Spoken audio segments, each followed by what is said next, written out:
ברוכים הבאים לערוץ טוב, מוזמנים לצפות באתר שלנו ולעקוב אחרינו בכל הרשתות, פייסבוק, אינסטגרם, טיק טוק, טוויטר וכמובן ביוטיוב. לא לשכוח גם ללחוץ על הפעמון ולהצטרף לקהילת המנויים שלנו. והיום נמצאת איתי כאן באולפן דוקטור רות קבסה אברמזון, נכון? שאת מומחית לניהול וממשל. נכון.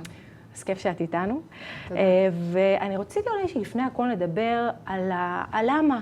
אנחנו רואים שהציבור הפלסטיני יש לו למה נורא גדול שמניע אותו, דרייב גדול, ואצלנו האתוס הציוני, אפס, הולך ונשחק.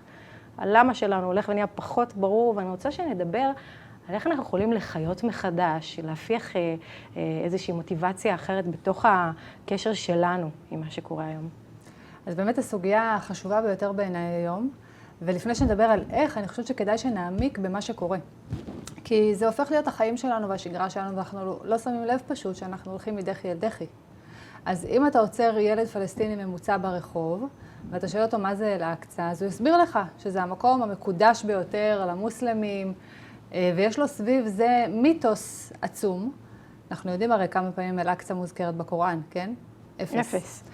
אבל הוא חי בתודעה של אל-אקצא זה באמת המקום המקודש ביותר למוסלמים, עליו המלחמה. הוא יסביר לך למה המדינה הזאת, למה הקרקע הזאת שלו ושל אבות אבותיו מאז ומקדם. לעומת זאת, תעצרי ילד ישראלי ברחוב, ותבקשי ממנו להשלים את המשפט, ואני אומרת את זה בזעזוע ובכאב, אני לא אומרת את זה באיזה שמחה לעד חלילה. תשאלי אותו, אתה יכול להשלים לי את המשפט שמע ישראל? באמת? את המשפט הזה? אני אומרת את זה עם צמרמורת. חשבתי, תגידי, אולי אם אשכחך ירושלים, משהו קצת יותר מגזרי. ילדים ישראלים, יהודים ישראלים, לצערי, אחוז ניכר שהולך וגדל, לא יודעים להשלים את המשפט שמע ישראל. ואני אומרת את זה אפילו לא רק מהמקום היהודי, גם מהמקום ההיסטורי והלאומי שלנו. הרי הנרטיב הציוני שדילג על כל מה שקרה בין אברהם אבינו לבין השואה פחות או יותר, נשען על השואה. אז כאילו, אפילו המשפט הזה שאיתו הלכו ורצו לגדרות, אפילו זה. אז הסיפור הזה של האתוס שלנו, זה בעצם, זה נשמע לנו אמורפי, זה נשמע לנו משהו שהוא לא חשוב, ואין לו השפעה על מערכות. מה זאת אומרת, ראית המחאה של היום, לכאורה, שאלה שמפמפמים לנו כל הזמן, נו, אז מה זה כל כך חשוב לנו, המשפט הזה, שילמדו מתמטיקה, שיהיו מחוברים למערב המתקדם, ואת הדבר הזה מזניחים לגמרי. נכון. אז למה זה כל כך חשוב לנו בעצם? אז יש פה בעצם שתי סוגיות. קודם כל צריך להבין איך הנושא הזה של רוח משפיעה על חומר. רוח, אתוס, משפיע על מערכות. בסוף את רואה את הצבא, ואת שואלת את עצמך איך הוא נלחם. איך הוא נלחם? מה הכלים שיש לו? אז בעצם אנחנו נלחמים היום בכמה זירות. הזירה הראשונה והכי חשובה שאנחנו נלחמים בה זה הזירה התעמולתית, שהתעמולה שמופעלת נגדנו בזירה הבינלאומית היא פשוט בלתי נתפסת. זה ממש ערב מלחמת העולם השנייה מה שקורה. זאת אומרת, לוקחים דברים, חצאי אמיתות, או שקרים מוחלטים, מגבים אותם באיזשהו נתון שבכלל הוצא מהקשרו, לפעמים בעזרת אמירות של ישראלים ושל בכירים ישראלים, שזה ממש כואב. והופכים אותו לתעמולה נגד העם היהודי ונגד העם היושב בציון, ומשתמשים בזה נגדנו. עכשיו, מה שקורה, בגלל שאנחנו כישראלים לחודים בתוך שיח של פוליטיקלי קורקט, אז אסור לנו, אין לנו הרבה אופציות על מה לחשוב. אסור, לימדו אותנו, חינכו אותנו, אילפו אותנו, שמותר לחשוב רק על אופציות מאוד מאוד מוגבלות. אז על מה מותר לנו לחשוב? על מה? על שתי מדינות לשני עמים. הדיון שלנו, הדיון האסטרטגי של ישראל והפלסטינים, הוא רק על שתי מדינות לשני עמים. עכשיו, מה קורה בפועל? היות והמציאות לא הולכת לשם, והפלסטינים לא באמת רוצים שתי מדינות, וגם הישראלים שרצו שתי מדינות התפכחו מזה והבינו שאין עם מי לדבר. אז מה בעצם כן קורה? היות ואסור לדבר על שום דבר אחר. בפועל אנחנו נדחקים למציאות של מדינת כל אזרחיה. והמציאות הזאת היא קורית בשטח, בהכשרת דעת הקהל העולמית, באנטישמיות נוראה בקמפוסים, באנטישמיות שחדרה למוסדות השלטון, גם בתוך ארצות הברית אפילו ידידתנו הגדולה. ואנחנו מול הדבר הזה עומדים ואין לנו מה להגיד.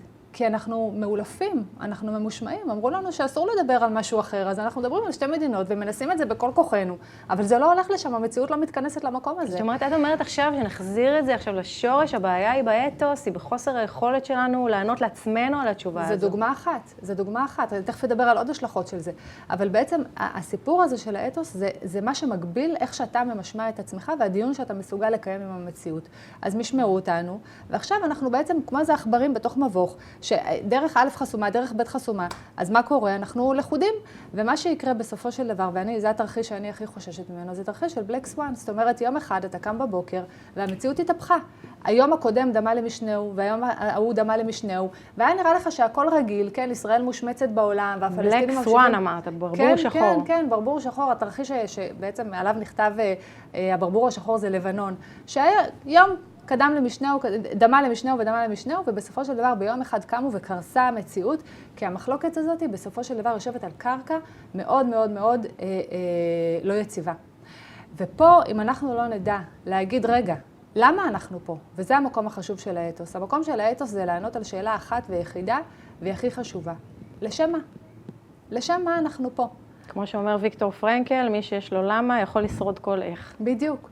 אז כשאת שואלת את עצמך, מה הרכיב היחידי? שאם את מוציאה אותו מהמשוואה, המדינה הזאת היא בטוח לא תתקיים. בטוח. מה זה הרכיב האחד הזה? זה צבא? זה כלכלה? מה זה? זה חברה אזרחית? מה זה הדבר הזה? והתשובה היא, יהדות. אם אין לך את הדבר הזה בתוך המשוואה, אין לך את התשובה לשם מה, כי אתה לא מבין על מה אתה נלחם פה. תוכיחי. אז זה מאוד מאוד קל לראות את זה במציאות, לא צריך להוכיח את זה יותר מדי. בסוף בן אדם שאין לו בשביל מה להילחם, לא ילחם. הרי אתה מתגייס לצבא במדינה הזאת. אז הם יגידו לך, אנחנו סטארט-אפ ניישן, אנחנו מדינת כל אזרחיה הנאורה, זה הלמה שלנו. הכל טוב ויפה, אבל ברגע שאתה צריך למסור את החיים שלך חלילה על משהו, או אפילו להתמודד ביום יום עם מציאות שהיא לא כזאת קלה, נגיד היא מאתגרת כלכלית. למה אתה צריך לעשות את זה? אני ישבתי עם חבר שלנו, בוגר יחידת מודיעין מובחרת, בוגר יחידה ממשלתית אחרי השחרור, מובחרת גם כן, מה שנקרא מטובי בנינו. הוא עושה החלטה מאוד רציונלית, והוא צודק בהחלטה שלו. לעבור לברלין. בדיוק. איך ידעת שלברלין? כי הרבה עוברים לארצות הברית. הרבה עוברים לארצות הברית. הוא דווקא ספציפית החליט לברלין. הוא אמר, זה קרוב לי לארץ, הקוטג', זה קרוב לי למשפחה, אבל שם יהיו לי הזדמנויות חדשות ואחרות. זאת אומרת, אין לו את הלשם מה. לשם מה אתה פה, על מה אתה נלחם, בזה שאתה חי פה ואתה מקריב משהו, מה אתה מקריב וגם מה אתה מקבל מזה שאתה חי פה.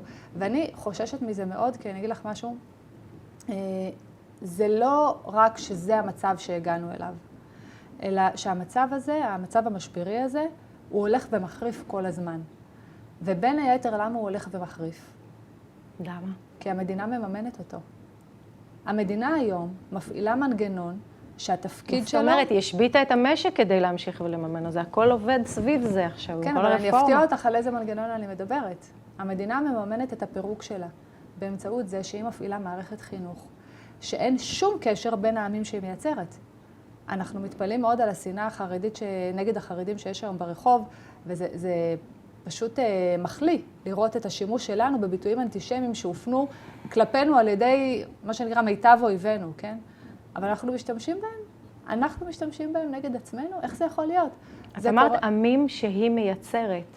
היא מייצרת עמים שיש להם שפות שונות, יש להם תרבויות שונות, יש להם אני מאמין שונה, והיא מפרידה ביניהם. היום החינוך הממלכתי, מה שהיה אמור להיות החינוך הממלכתי שמוביל באמת לדמות הציונית, שזה החיבור היהודי והדמוקרטי, הוא עובר תהליך של טיהור מיהדות.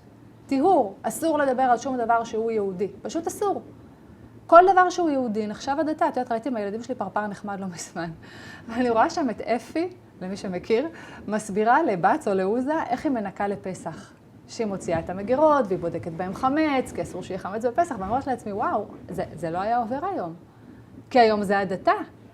זאת אומרת, אנחנו נכנסנו לאיזשהו תהליך פסיכי בתוך מערכת החינוך הממלכתית. מצד שני, יש חינוך דתי וחינוך חרדי מנותקים לגמרי. ומצד שלישי, אנחנו גם מקדמים ערכים פרוגרסיביים שתפקידם לטשטש את הזהות היהודית. נכון, ותפקידם לבלבל. למחוק אותה. נכון, ילדים היום חוגגים חנוך כריסמס. לא יודעים מה זה חנוכה. על מה זה חנוכה. הם חוגגים הלווין, אבל אסור להם לחגוג פורים. אסור להם. הם יחגגו כוכב השבוע, אבל לא קבלת שבת. מסיבת סידור זה מוקצה מחמת מיוס, לא מדברים על זה בכלל. ותוסיפי לזה את הטשטוש בערכים המגדריים וערכי המשפחה, וקיבלנו פה טרללת מרשימה מאוד. ולכן אני אומרת, אני דואגת מכל הדברים האלה, כי בסופו של דבר זה משתק, אנחנו מדברים כאילו על רוח, אבל הרוח הזאת בסוף בהיעדרה, המערכות משתתקות. אני שואלת את עצמי, האם יש דיון היום ברמה הלאומית? נגיד, האם מישהו יושב היום במל"ל, ועושה איזשהו דיון אמיתי על כל האופציות שעומדות בפני מדינת ישראל, בלי להתחשב בפוליטיקלי קורקט. בלי. מעלה על הדעת את התרחישים שאסור לעלות על הדעת. האם יש מישהו כזה? אני בכלל לא בטוחה. האם מישהו יושב ועושה חשיבה אמיתית, מה אנחנו עושים מול זה שהפלסטינים קשרו לנו את הידיים ואת הרגליים, בזה שהם מיקמו את הטילים שלהם מתחת לבתי חולים? אז זה ברור שאנחנו לא רוצים להפציץ בתי חולים. זה ברור. אבל מה עושים מול הדבר הזה? ומה המחיר שנשלם? יש מישהו שעושה על זה חשיבה, או עד כמה אנחנו מוכנים, עד איזה נקודה אנחנו מוכנים לספוג את זה. זאת אומרת, מה שאני אומרת עכשיו, זה אפילו אסור להגיד. אולי רק פה, בערוץ טוב. אבל אפילו אסור להגיד את זה. מבינה? וזה הדברים הנוראיים. זה בסופו של דבר מה שמשתק את המערכת. אז אנחנו לא מדברות פה רק על רוח ועל אתוס ועל ערכים. מפה אני מבינה שזה ממש הסכנה הקיומית, המיידית של מדינת ישראל, כמו שאנחנו מכירים אותה. הכי חריפה.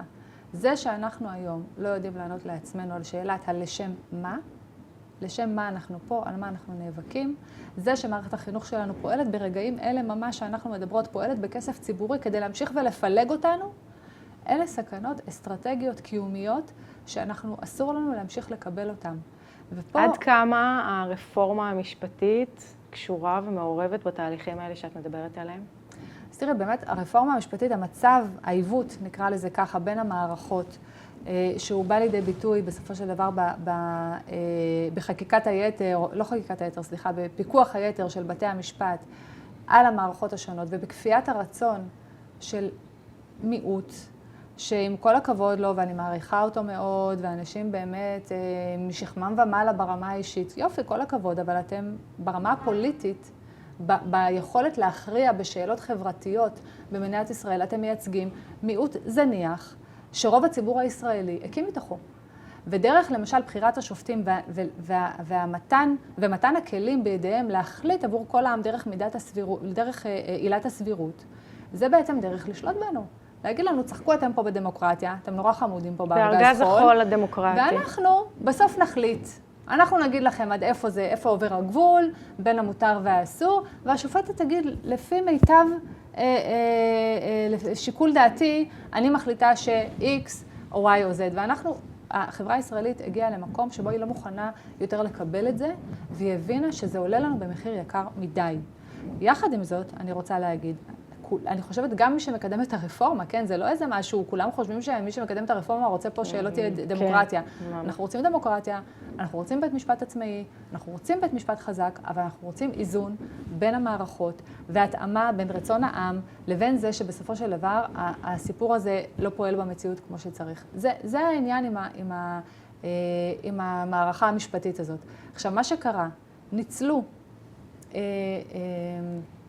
מוטיבציות, ערכים, פחדים, מה שתרצי, עולם שלם של רגשות. גייסו את סיפורה של שפחה מנטפליקס, נכון, הכל משרת איזשהו דמון מיוחד. נכון, ניצלו את כל זה כדי להגיד לאנשים, תקשיבו, עוד שנייה קורסת לכם הקרקע מתחת לרגליים, וזהו, ואתם תחיו פה בפולין, ומי שיתנגד למשטר יעצרו אותו, או שיבחר לחיות בחול. ואנשים נכנסו לפאניקה, ואני מבינה אותם.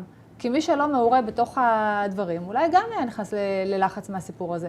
ולכן אי אפשר, צריך להבין שאי אפשר היה לעשות את זה, אם אנחנו היינו גדלים במערכות חינוך, או באיזה שהן רצועות אחרות, חגורות רחבות שמחברות בינינו כעם, אי אפשר היה לעשות את הדמוניזציה הזאת, אם היה לנו באמת אתוס משותף. פשוט מה שניצלו את זה שיש שפות שונות, ויש רגשות שונים, לרעיונות שונים, ולקחו את זה והעמיקו את זה, וגרמו לאנשים על הבסיס הזה לצאת לרחובות.